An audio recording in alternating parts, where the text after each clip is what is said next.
The Legacy Files with Grant Cameron.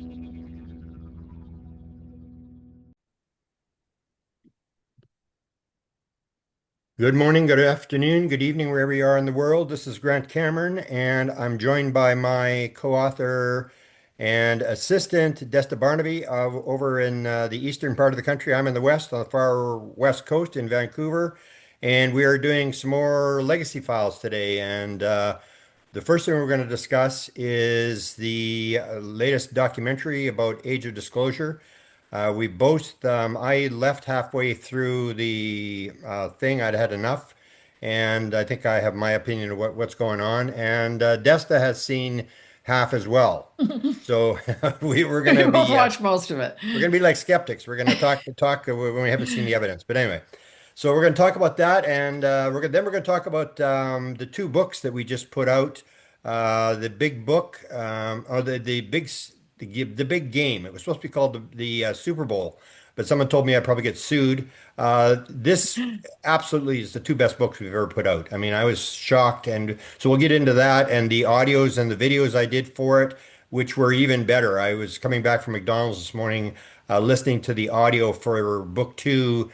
The summation was done by my little AI slaves, and it was I listened to it four times. It was that good. I was like, wow. I actually put this stuff out. I couldn't believe it. So anyway, but we're going to talk first about Age of Disclosure. Welcome, Desta, and how's things? You're doing renovations there now. You're busy getting things ready for you're going to lose your worker, and Yeah. your business is sort of calmed down for the winter. How are things going there? Yeah, good. We have at least 3 feet of snow out here, unfortunately, and it's going to be snowing all week. So we're just getting into the winter of renovations Oh here. wow. Well, I It's hope you good, don't fall but down and break your leg again, because that of I'm course too scared to go for a walk now. that did help. It's like the old idea that I always push, whether it's right or wrong, is there are no bad things. They're just events. And so you had that, and that's when you suddenly opened up to this AI, and you sat there for 10 hours a day, and really made some headway on, and which you wouldn't have done if you hadn't broken your leg. So there's always the Writing. Writing the books I never and I can really see now when you have a job that it's almost impossible to write. I can hardly get anything done while I'm working, but when I was in bed for 6 months, yeah, I got a ton of writing down, and yeah, for sure. I'm just trying to go into each book now and kind of clean it up and finish off another couple ones if I can And this you just winter. put out the book. Maybe we talk about this just quickly. You put out the book about the MK Ultra children, and Whitley Strieber wanted to interview you. So hopefully you go for that interview with Whitley Strieber, because he was in the program, and you talk about this program with children, and you I think are on the leading edge of this. I don't know if anybody's really talked about it as much as you do. You did an entire book, so talk a little bit about your book again and how it's going. You just finally put it out in final copy, right? Yeah, I just finally got the good copy. I sent you one too, but it's yeah, I just finished it a couple weeks ago, and surprisingly, when I was looking into it at the beginning of this year, at the beginning of 2025, the first couple months, I was looking at social media, like what people were saying. That's how I heard about the that it was called Gate, because we didn't call it Gate here in Canada, and when I started writing it in like March-ish, and wrote it for the whole entire summer. I didn't look at anything else on social media about it. But now that I finished it and I have time to go do something, and we just slow down at work here, there's tons of people talking about it. Like it's everywhere all of a sudden. So this whole time that I've been writing, I guess it's been gaining traction. So there is lots of people have filled out our survey. Dozens of people have filled out our survey. And yeah, Where's there's where's the tons. survey for people who want to get involved? It's on our mysterialuna.com website, but it's also on your presidentialufo.org website. I think we have one copy on each of them. So yeah, we've had a lot of people fill it out, and yeah, a lot of people are talking about it. I guess tons of people were in it. I don't really know anyone else who was in it. I have lots of people who know of it, but I don't know anyone except for people that have filled out the survey or contacted me because of it. But yeah, it's going good, and And then the it's a basic crazy idea is topic. that there was a recruiting program to scoop up all the smart kids by intelligence.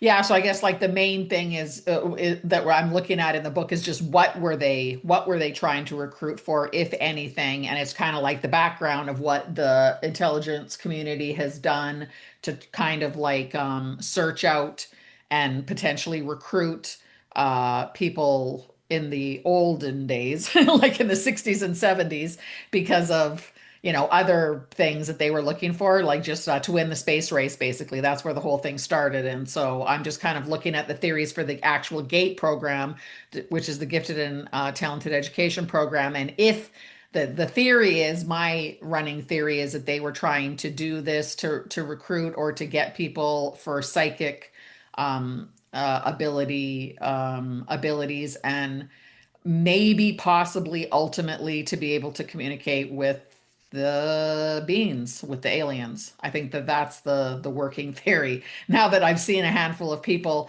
that we've seen in the Skywatcher program and stuff who have said, who were in the GATE program and who are there in these psionics teams, actually communicating with the beings, whatever they are on the other side there, the aliens. So I think that that was the purpose of the program. Could have been for a bunch of other reasons as well, but that's what the book is about, is just exploring what kind of theories there is, that what they could have been recruiting for, or what they were looking for, or what was actually done, to the people in the program. Yeah, and I know when Whitley was, I was just being interviewed by Whitley, and then he was looking at the books, and you and I have published a lot of books, and he was looking at the books, and he went, "Hey, what's this? Hey," and he says, like, "Who wrote that?" I said, "Destin." I said, "Oh, I need to talk to her. I was in this. You need to talk to her." And it's like, but he didn't notice until he was looking through all the books, and then he noticed this book. It's like, "Hey, where'd this come from?" And so it's on the Amazon site with all the other Oh stuff, and he yeah. gets into the consciousness, which is what we'll be talking about today. And I want to talk a little bit about AI because I was fighting with AI last night about consciousness, and it actually gave up in the end. It actually agreed. It was unbelievable. It was like I said, okay, I've had enough. Like in hockey, okay, drop the gloves. We're gonna have a fight. I mean, and then my blood pressure was going up, and I was like, but that's the thing where we're going to talk first about we're not into consciousness, like, and I think that's where everybody's missed the boat. Where what I would say is not only are you not going to drop what's going on to the general public, where you have 53% of people reading at a grade six level, you can't even drop it in the UFO community. They just don't accept it. They're not going there. They don't want to look at children who are gifted, what the psi stuff that the CIA was working on, and the fact that that may be where the mystery is, and that kind of stuff.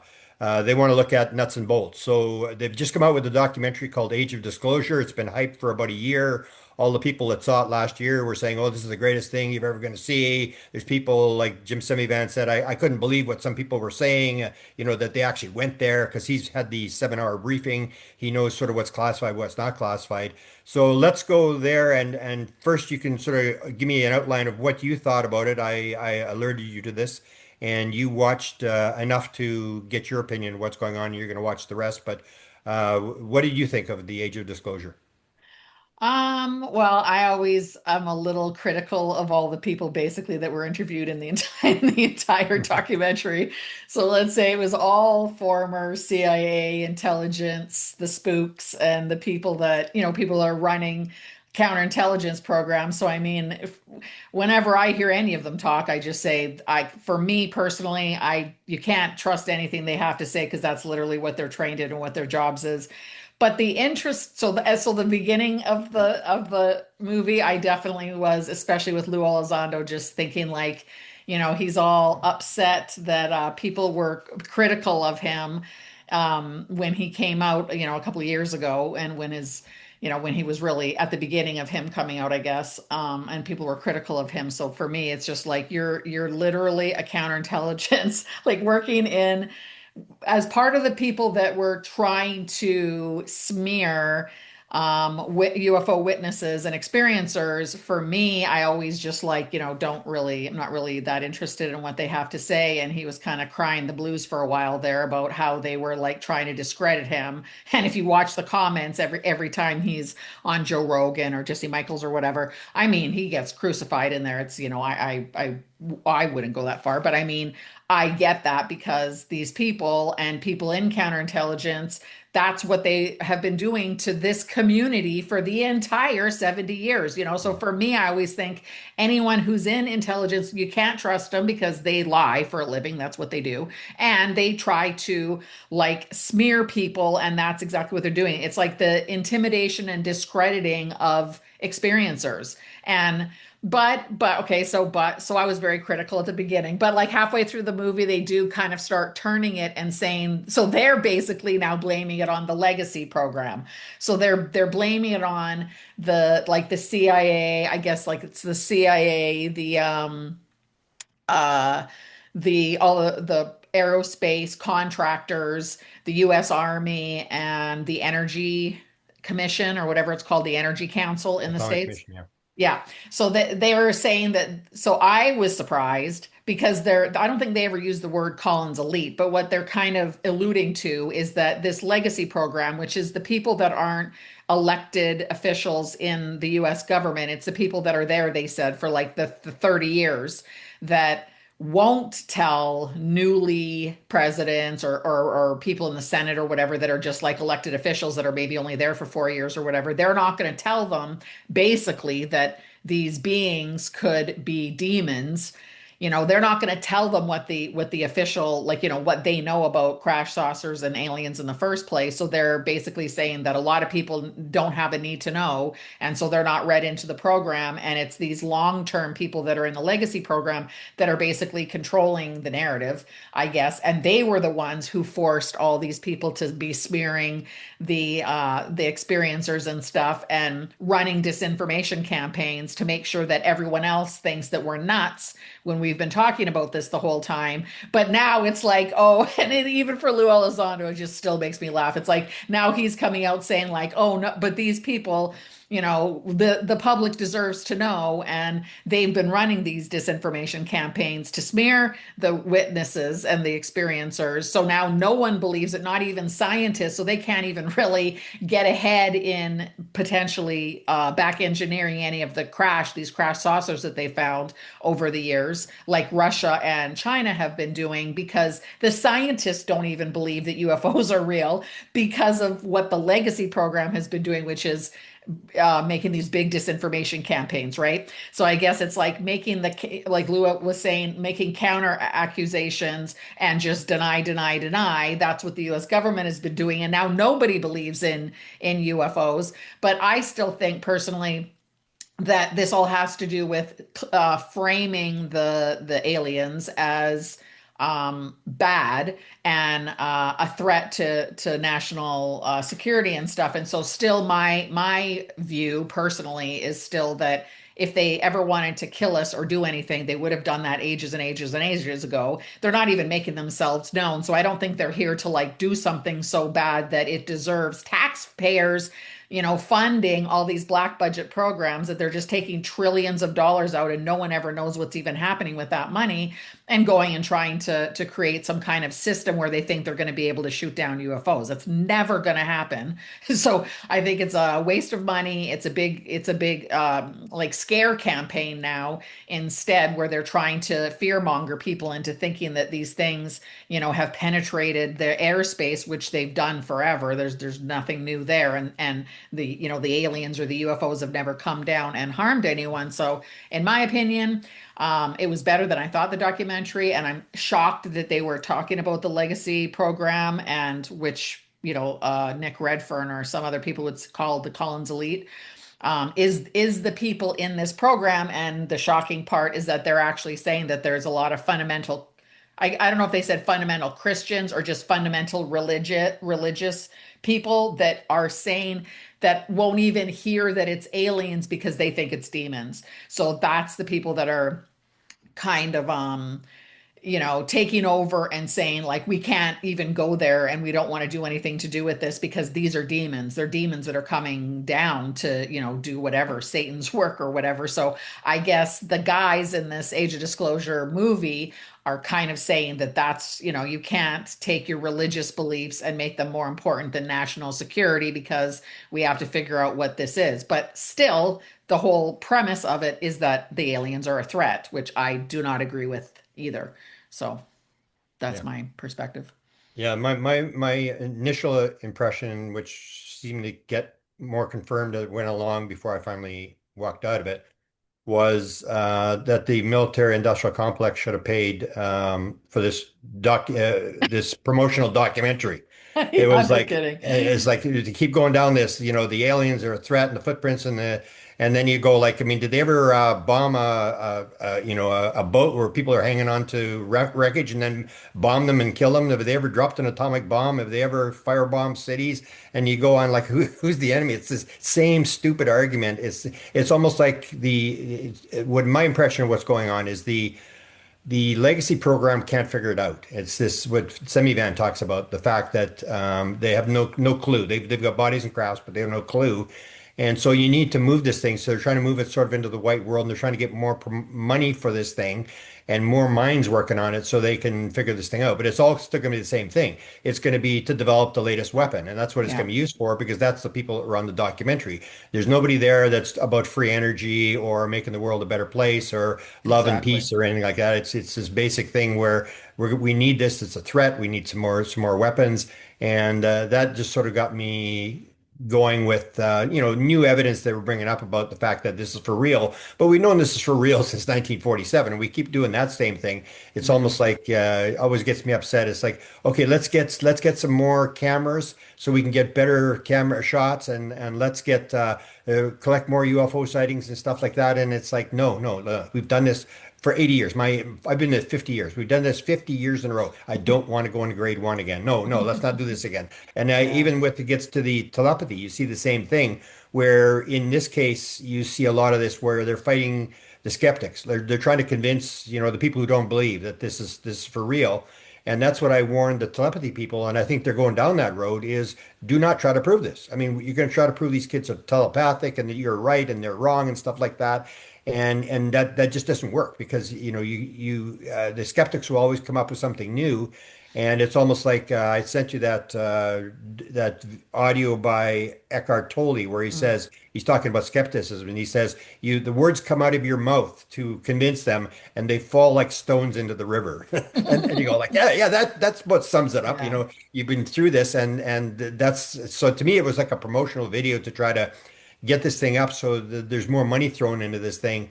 And to me, it comes down to who controls it because I mean, a lot of these people that were on there were involved in the ATIP program and the ASAP program. So I say, okay, if this is all about disclosure, which they're claiming it is, that the people have the right to know we pay the taxes, there's 105 reports that were filed by the ASAP. Are you releasing this? Hell no. They haven't released a single damn page of Yeah. what they've done. And so it's the old thing, whereas like when they got mad at me because I was saying I was leaking stuff that people were talking to me about that were sort of high levels. And the whole idea was these people are all sitting there, and the idea is that they don't want to talk about it because they're trying to figure it out as well. And if they talk about it, then they become the leak, and the people above them are going to start talking to them, and Mm, everybody's trying to figure it out to get a patent. And everybody's going to mm, sit in the background, and it's all about money, and it's all about. And a lot of these people, I even said to James Ziandali, I said, "Am I the only person that's ever leaked a UFO document?" I mean, if you start to look around, I mean, the Wilson document was mine, the alien autopsy document was mine, the notes from the working group were mine. The CIA memo in '59 was mine, and all this stuff. And everybody else is sitting on this stuff. And when I learned that the Wilson leak document, that the major researchers all had the document, they're all sitting on it, mm. and they're all afraid to lose their sources and put this thing out. And that's sort of the issue here is that behind the scenes, this is a recruitment for money, and I just sort of got. Totally upset about it, and especially when they cut out the experiences, and they're saying directly with the Soul Conference that they're cutting the woo-woo stuff out. We don't want people talking about experiences and stuff like that. We're trying to get money from people who are going to put it in for technology. And if you're a billionaire, you don't really want to hear about experiences. You want some tech. And that's when I remind people. I actually asked. His name is escaping me. He worked. He was with Bigelow at one just recently. His wife had the shared near-death experience that we talked about in the book, where everything was perfect. Um, he worked for Jane's Defense Weekly, and he was in the near-death experience thing. He wrote a paper and stuff. Anyway, I asked him. I said because the rumor was he was running Bigelow's consciousness project, and I said, so. has Bigelow been involved since 2010? He seems to have dropped off the radar. And he said, well, I really don't know. And the thing is, I would say that Bigelow, if you take a look, Bigelow has not done a thing since 2010. And why is that? He's done some interviews where he's talking about what happened back in the old days.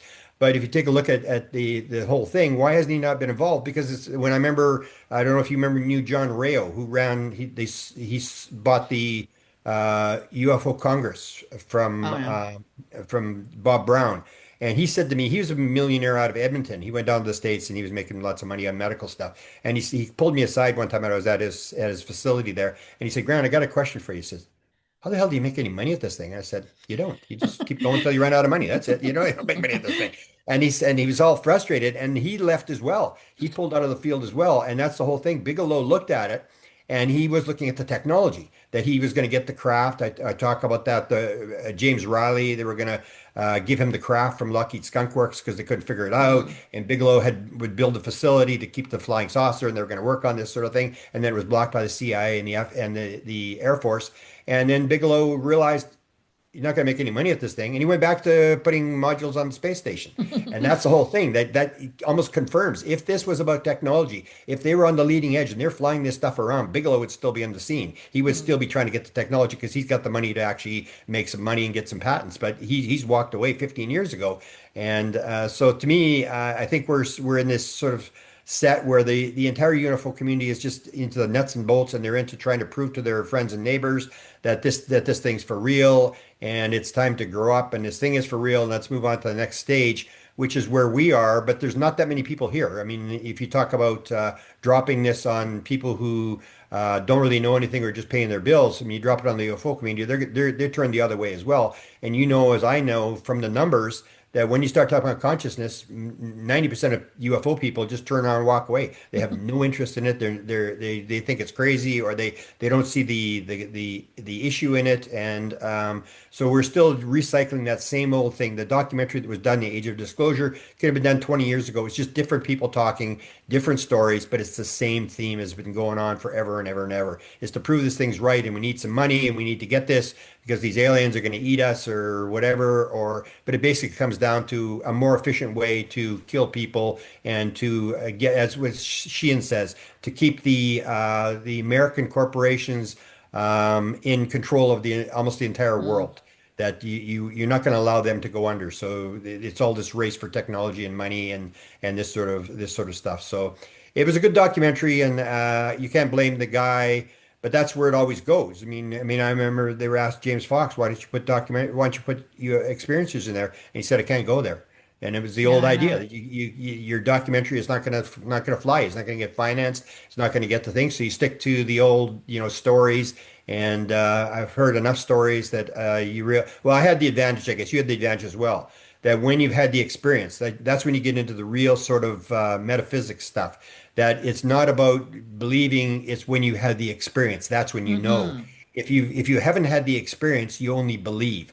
Only the people who've had the experience know, and you know what you know. It comes as a knowing. You know what actually happens. You know what it means, and it was important and stuff like that. And that's where you and I have sort of an advantage that we don't have to rehash this whole thing of trying to convince people that your experience was real or my experience was real. I could care less what people think. It's basically like me trying to figure out, and I think you've done the same thing I've done where you get one answer and you getting excited, and then when the AI comes along, you sort of go crazy and you start getting this material where you have so much material coming that you're able to gather this material, you know what to look for, that you sort of become overwhelmed with the amount of material that's out there. And you and I are looking for the answer. So we go to the next thing, and it's always just curiosity. As you even talked about the other day, we were talking, and you talked about something that happens to me is you put in a thing into AI and then it starts to print out the answer or whatever. And all of a sudden you see another question as something was saying. And you don't even read the rest of the response. You just quickly start typing the next question down before it's even finished answering the first question. And you're going from question to question to question to question. And you're searching almost like my little grandson. He's looking for rocks and he's collecting these rocks and he's got more rocks and more rocks. And he's got them in his little bike and his little holder in the back. And he puts these rocks in there every day and stuff like that. And it's like you're just madly like me trying to get the next piece of the puzzle, trying to get to the end, to try to figure out what this is. Almost like an excitement, like a game of chess, rather than are we going to make some money from this, or can we get a patent, or can we convince the people who may be laughing or think we're totally crazy. I think we're in a sort of a different world in terms of the age of disclosure. To me, is something that it's been done before, and it's just higher level people talking about and more convincing evidence. Yes, that there's something to this, but you got to get past that, which they don't. Okay, if the thing is real, where do we go there? And that's what Dr. Eric Walker. We had this. You and I put out the book UFOs, Area 51, and Government Informants, and in there we have all the transcripts. And I know when my co-author Scott wanted to do. He wanted to clip stuff out of the transcripts. I said, no, let's just put the entire transcript. And at that time, we didn't know what he was talking about. But he actually made a lot of sense. If you go back and look at his transcripts, he actually in 1990 tells us everything that we need to know right now. And he basically, the one question he said that I would ask these people from age disclosure is, okay, so when you figure it out, what are you going to do then? It's like when the dog catches the car, what do you do? And people haven't got an answer. They have no answer. Oh, well, then we'll know. Or no, you won't know. Then it'll just be another question, another question, another question. You won't know. And that's the whole deal is that they're doing it for a specific reason, for weapons technology. But why do you and I? He said, curiosity is not sufficient need to know. Why should we change the rules and regulations? Because you're curious. We could care less if you're curious about what's going on, because they're working on weapons. Whereas the average person, all it is curiosity, and people will not admit that's why they're interested in UFOs, because it's kind of cool and they're kind of curious as to what's going on, and they're kind of neat stories. And you got any latest stories and what's the latest video and stuff like that. But nobody really has any end game as to what they're doing. Whereas you and I think, do have an end game as to what's actually going on. And mine, I would sum up, I'm looking for the nature of reality. How does the world actually work? Mhm. Yeah, I totally agree. And I also think that exactly like you said, that think of the like very narrow band of how they're looking at it is because they are government people. So defense contractors, government people, and national security. That's the like little peephole of what they're looking at the phenomena through. So of course the only thing that they can, gather from that is it a threat? And if it's a threat, we need more money so we can be in control. We can shoot it down, basically. But the fact is that we don't even know. So some of these things, whether you call it the gifts that they're leaving or whatever, the actual crashed saucers are real and physical. We all know that there's a whole bunch of them that are not physical. And if they're not physical, and if they're like, multidimensional, then it doesn't matter if they give trillions and trillions and like $100 trillion to it, they're never going to be able to get craft that are coming from other dimensions. And so they're looking at it through such a tiny little, like pinhole, where if there's multidimensional craft, if these things are telepathic, they're living in another dimension, a parallel reality, like who knows, whatever it is, a different timeline, a future timeline, like what if they're coming back, if they're, time travelers, if, there's so many millions of theories that it doesn't, money in the defense world and in the government is not going to solve any of those problems. And it's not going to lead us to be able to communicate with them.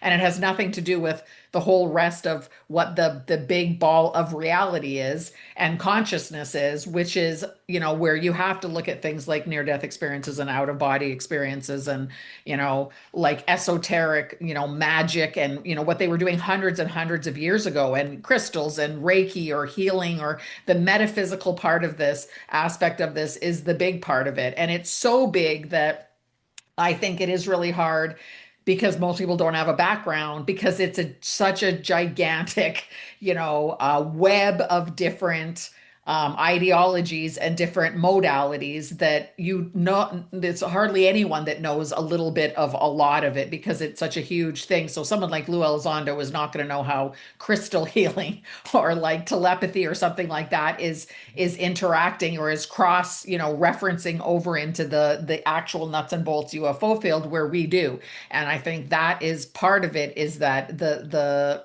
trying to convince your neighbor or whatever that UFOs are real is one thing, but all this other stuff behind it, which is the consciousness aspect of it, and what these things are, and what reality is, who's running reality, what can we do with it, what is our big purpose here? That is like completely, that's like a totally different realm of thought, and thinking, I think, than, if they're coming and we have to make sure we have enough technology to be able to shoot down the actual physical crafts, which we don't even know if they've left these crafts for us and if they actually really travel in actual physical crafts. We don't even know that. We just know that sometimes they've left something behind, whether they crashed it because they couldn't, drive it for some reason, or if they left it there for us for be able to like to be able to study it. So the big part of the phenomena is something that no one knows about, that is a huge topic, encompassing a zillion different, small topics, and none of those people are looking at it. So they really don't get the part that we're looking at, and so maybe it does make us look crazy. But I think that it's a huge field of metaphysical things that we need to look at to really pin down what exactly consciousness is, and what the most important aspect of it is, or what we're doing here, or what we should do with it, or like, how reality is made, or where we're going from here, and all that kind of stuff. So I think they're just looking at it through a really narrow lens. Yeah. Yeah, that's where when I told 100 times the story when I worked in the faculty club bar at the University of Manitoba, and I would be talking to deans. One Mm. was human ecology, one was education, and the other guy was the plant science guy who'd sit there and drink all night at the bar and would argue with me and wanted to play skeptic or whatever. And I stopped at one point and said, "Hey, you're a plant scientist. You know how to plant a rose. What the hell do you know about UFOs?" And he said, "Nothing." And that's the whole thing is that, but one thing I want to point out, and then we can maybe shut it down unless you've got something more, is that that's what I think this book is so significant, this double book that we just put out, the Mm. big game, which is the idea of the Super Bowl, that this is the biggest game of all times. And what we did, almost like when we did contact modalities, we go through the whole list and we put all the stuff down there. And it took us 2 books to get through all the stuff like paranormal phenomena, psychic phenomena, Sasquatch. We went through everything and we link it all together. And I say, when I was listening to this audio that was done by AI this morning, when they were reviewing the second book, and people can go, I have my presidential UFO Facebook site or my Grant Cameron Twitter site, and you'll see these audios, and there's a video on there every day. But I have the one that on the book too, and it was incredible how they put it together. It was sort of like, it was so seamless. It was like, wow. I mean, I was like, the book I thought was really, really good compared to after I listened to this whole thing, that we actually did make this very important point that it's all tied together. And but we take a look at I don't know how many, what, maybe 40 different 40 different weird things, phenomena and stuff Yeah. like that. And About, we yeah, weave it all 40 different together. things. And the AI weaves it even better together. And it's almost like boy, I wish I had said that. It's like the way they touched it all together. Mm. And that's the whole point, is that we're looking at all this stuff, we're putting it all together. And when you stick it all together, like we did in these 2 books, you suddenly say, here's the pattern. You can actually see a pattern there that will lead us to go somewhere. So a lot of people are going to make, comments on this video.